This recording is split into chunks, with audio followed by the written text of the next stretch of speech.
Now, David had never been particularly athletic. He was fairly tall at about 6 feet, but he was never naturally gifted when it came to jumping.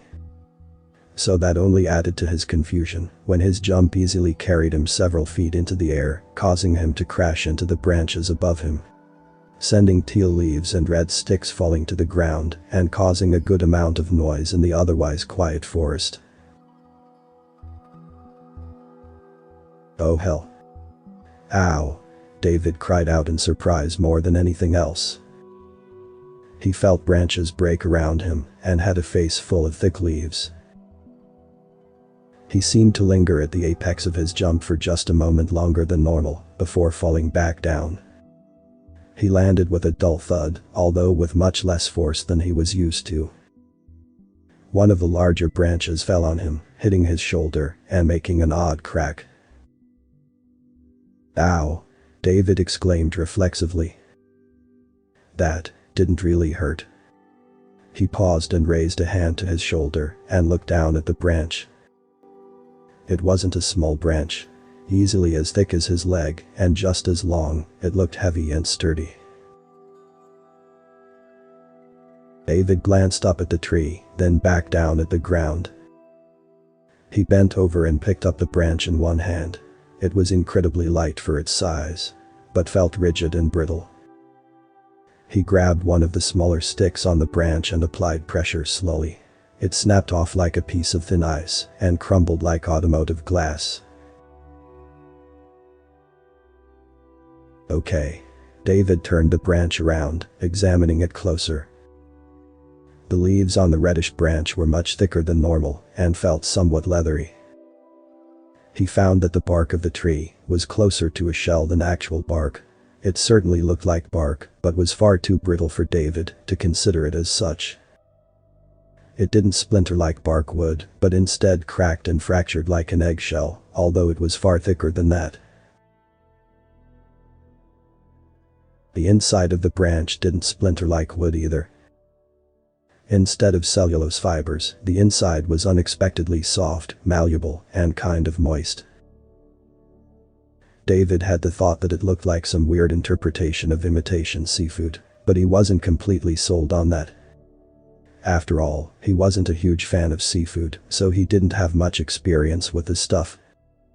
Plus, it had a strong earthy smell to it, which didn't help with the seafood comparison. David dropped the branch, which cracked again as it hit the grass and underbrush. The only thing he had gained from his examination was that he now knew, beyond the shadow of a doubt, that he had absolutely no freaking clue what kind of tree this was. He had never even heard of something like this. He looked around, deciding it was time to move out. He thought it would be best to follow the stream for now, not wanting to lose his source of water if it came to that. So he started working his way upstream. He was hoping he could find a hill or something, so he could get a better lay of the land. As David walked, everything he saw only served to reinforce how strange the forest was. He saw more and more plants he didn't recognize, and even caught glimpses of birds flying between the trunks of the trees, but never got a good look at them. But he thought he saw a bird at one point that had a head reminiscent of a hammerhead shark. The forest floor was littered with fallen leaves and smaller shrubs and weeds, but David didn't make much noise as he moved along the stream. The fallen dead leaves were definitely blue, all traces of green gone, but didn't seem to dry out and get crunchy like he expected. They looked and felt like old cloth as he stepped on them, dampening the sound of his footsteps. The only noises he made as he moved was the rustling of the occasional knee-high underbrush and crunch of fallen branches if he didn't see it to avoid it. The branches didn't really hurt to step on, even with his bare feet. But for some reason, David felt like he needed to make as little noise as possible. He wasn't panicking, but he was feeling uneasy and was only getting more and more anxious as time went on. The ground was incredibly level, with only the slightest incline, and he couldn't see any hills through the trees. Every now and then, he found small groups of boulders, some almost as tall as him, but none of them got above the treetops. He didn't dare climb the trees after seeing how fragile they were. He didn't need to add a broken leg to his ever-growing list of problems. Although, I probably wouldn't break any bones even if I did fall, David mused to himself as he trudged on.